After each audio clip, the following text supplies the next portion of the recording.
An update on the reported ongoing WWE hiring freeze, with talks with several free agents now revealed, including some former world champions in other companies. Details also on NXT stars that could be included in the upcoming WWE draft this week. A major change for NBC Universal, that being WWE's arguably biggest business partner when it comes to television. Big details on that. Plus, Kevin Owens may have injured his ankle during a recent WWE live event, and there is some concern backstage regarding one half of the Undisputed Tag Team Champions. There are reportedly no plans to use WWE Hall of Famer Lita moving forward after she recently dropped the Women's Tag Team Championships as part of the ongoing feud between Becky Lynch and Trish Stratus. Cody Rhodes reportedly is proud of the Dusty Rhodes A&E biography, and Kurt Angle is reportedly set for neck fusion surgery next year.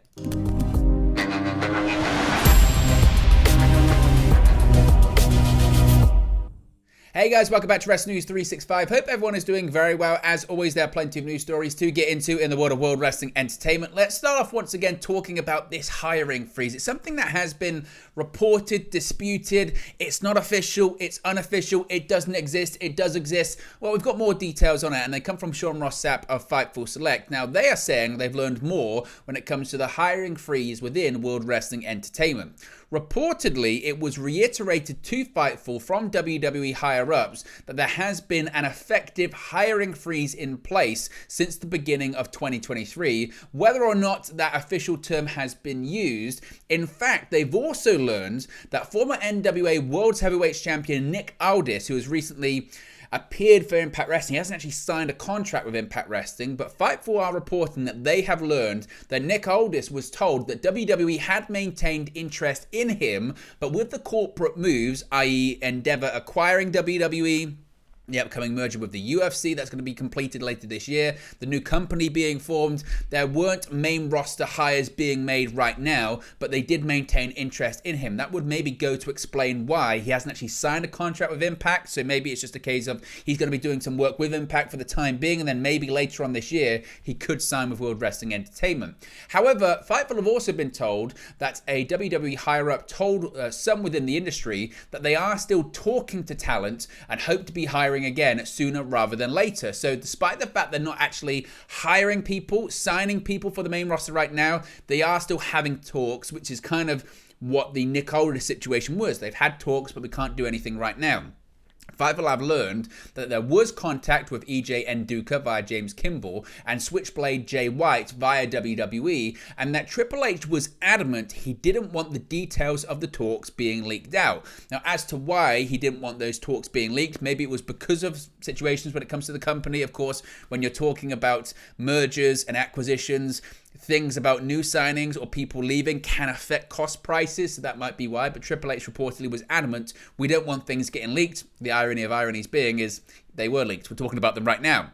William Regal and Bruce Pritchard had both reached out to talent during this period of time. The way it was put to Fightful was, quote, "We haven't been hiring people, but we've been talking to people."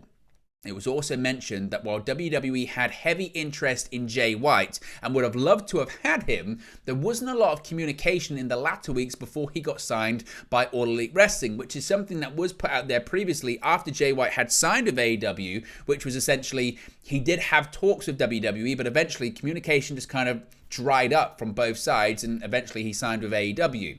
WWE also had been interested in New Japan stars Hikuleo, Tama Tonga, and also bringing back Naomi, but they didn't end up landing any of them. They've also, they being Fightful, have spoken to multiple free agents who said WWE outright stopped responding to them along the way, which again is quite interesting. Of course, last year they signed so many people, and I guess those communications would have started last year, but they've really dried up now. And maybe again, this is because of this unofficial hiring freeze. One WWE higher-up pointed to over 20 main roster signings between August and December, and none in 2023 as evidence that things have changed. However, they think it was more of a product of the sale progression rather than anything else. So maybe once this merger later this year is completed with WWE and UFC, and this new company is officially formed and put on the New York Stock Exchange and all that kind of stuff, and all of the pieces are in place, maybe that's when WWE will start officially hiring people for the main roster once again.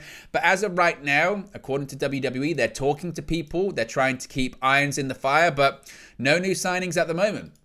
Now, of course, later this week, Friday, rather that being, marks day one or night one of the WWE 2023 draft. With the draft fast approaching, two more potential call-ups from the NXT system appear to have been revealed. The draft will kick off, as I mentioned, this coming Friday on the April 28th episode of Friday Night SmackDown on Fox.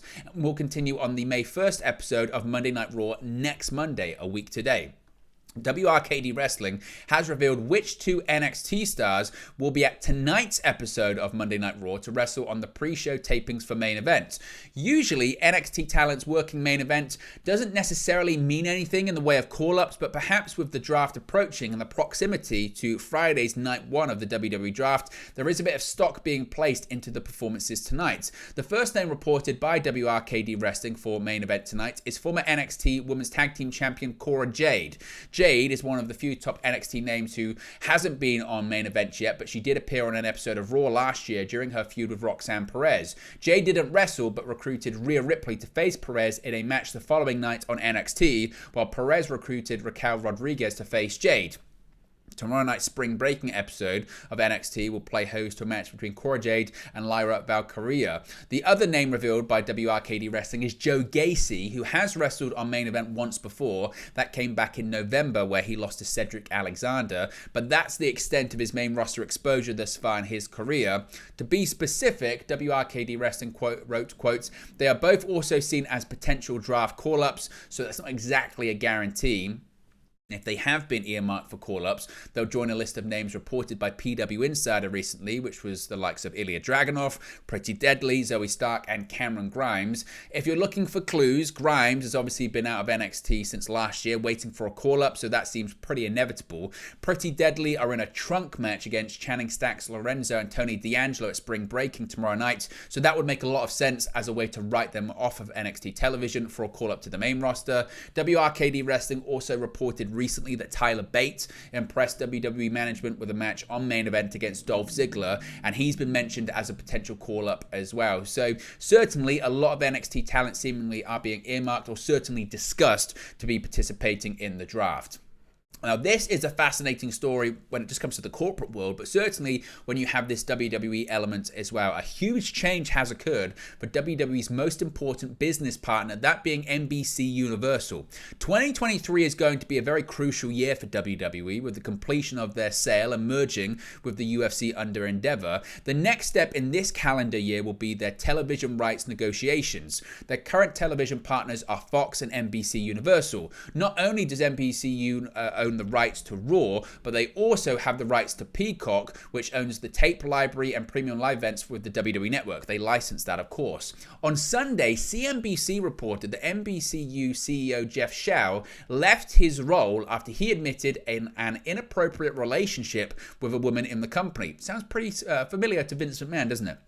Shell provided the following statement regarding his resignation, saying, quote, "Today is my last day as CEO of NBC Universal. I had an inappropriate relationship with a woman in the company, which I deeply regret. I'm truly sorry I let Comcast and NBC Universal colleagues down. They are the most talented people in the business, and the opportunity to work with them the last 19 years has been a privilege." NBC Universal's corporate parent company Comcast hired an outside counsel to begin an investigation following a complaint about Shell's inappropriate relationship. Shell's team will now report to Comcast President Mike Kavanagh. The company hasn't been interviewing or searching for a replacement and has no plans to do so immediately. In a statement regarding the news, Kavanagh wrote, quote, "We are disappointed to share this news with you. We built this company on a culture of integrity. Nothing is more important than how we treat each other.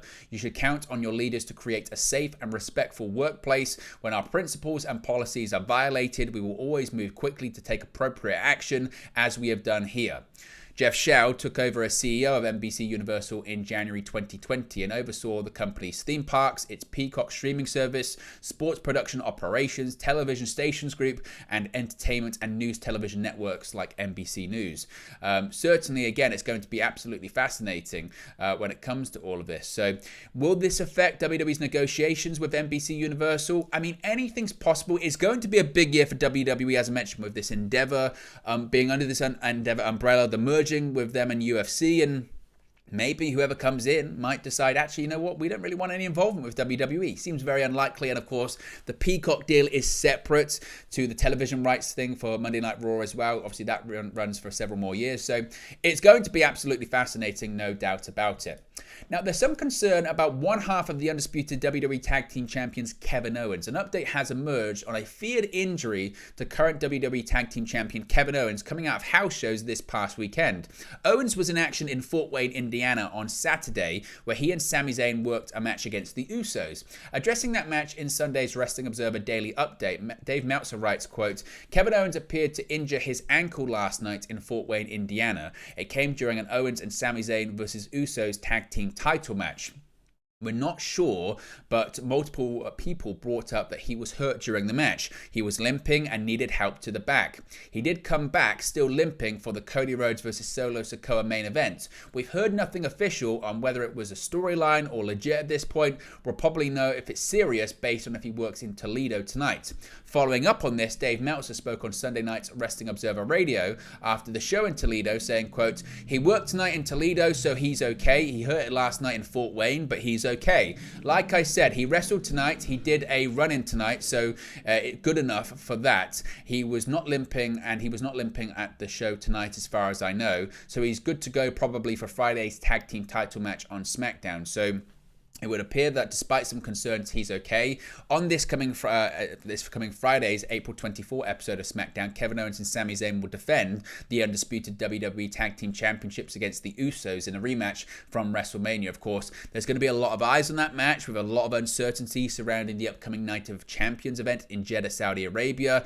In previous iterations of the event, the USP, of course, of Night of Champions is that every title in WWE is defended on the show.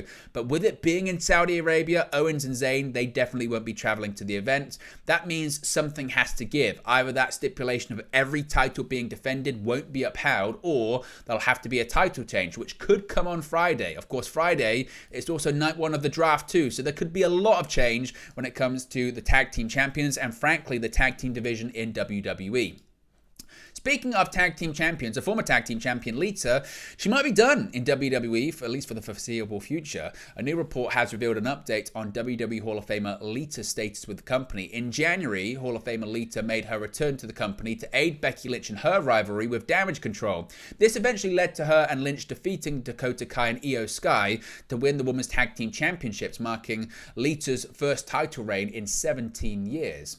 On the April 10 edition of Raw, Lita was attacked backstage ahead of a Women's Tag Team Championship match. Later on in the show, Liv Morgan and Raquel Rodriguez defeated Becky Lynch and Lita's replacement Trish Stratus to win the titles. After the match, Stratus attacked Lynch to turn heel. Per PW Insider, WWE looks to have no current plans to use Lita moving forward. However, it would be wise to expect her to come back into the storyline at some point down the line. Following her heel turn, Trish Stratus revealed on the April 17 episode of Raw that she was the one who attacked Lita before costing Lynch the Women's Tag Team titles. As previously reported, Stratus teased something different for her new character in a recent interview. So, as of right now, there's no plans to use Lita, according to this report, but considering how long it is between now and SummerSlam, and that's reportedly when this Becky Lynch and Trish Stratus match is going to take place, they've got to find a way to fill that time between now and later on this summer. So some people are speculating maybe in Saudi Arabia we get maybe Lita versus Trish Stratus, but according to these reports, as of right now, WWE has no plans to use the Hall of Famer. Recently, the Dusty Rhodes A&E biography got a lot of critical acclaim, and upon his return to the company in April 2022, Cody Rhodes would shortly thereafter reveal his role as an executive producer for a WWE/A&E documentary on his late father, the American Dream Dusty Rhodes. 1 year later, the documentary was released on A&E on Sunday, April 9, and now the American Nightmare has revealed his thoughts on how it turned out via Twitter. Cody would comment on the show, saying how proud he was of the part he got to play in its production. He said, quote, "Didn't get the chance to speak on it last week, but I just wanted to say how proud I was of Dusty's documentary. Very few things in my career have ever been as important to me as being the executive producer and shepherding this story on A&E TV."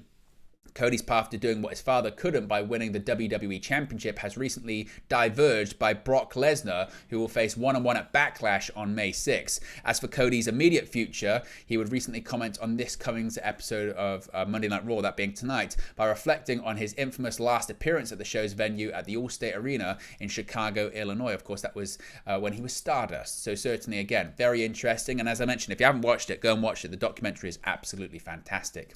Finally, Kurt Angle has revealed he's likely to be undergoing neck fusion surgery next year. Kurt Angle, neck injuries, they kind of go hand in hand, don't they? Angle is recently recovering from a procedure he had last month to remove calcium deposits and bone chips from his lower back. Speaking on his Kurt Angle Show podcast, Angle noted he believes he will have neck fusion surgery next year. Discussing his recovery, Angle said, quote, "I hope my doctor is not listening to this. The day I got out of the hospital after my surgery, I worked out. I was supposed to take 6 weeks off, but I never stopped working out. I worked out the day of my surgery, the day after that, and the day after that. What I did is I did a lot of stuff sitting so I wouldn't have to affect my back because they told me I couldn't carry more than 5 pounds. Now, I was lifting more than 5 pounds, and I think that I probably didn't listen to them in that aspect, but I wasn't literally carrying it while I was walking. I was sitting while I was lifting. So I did leg presses sitting down. I did my bench press sitting down. I did my military press sitting down. Everything I did was sitting down. So I took care of my back, but I didn't want to miss my workouts. I'm good, not too bad. I still have pain in my lower back, but I don't have pain running down my legs anymore. They kicked that, but the pain in my back is still there. It's unfortunate, but I can deal with this. I couldn't deal with the pain going down my legs, so I'm happy with the surgery.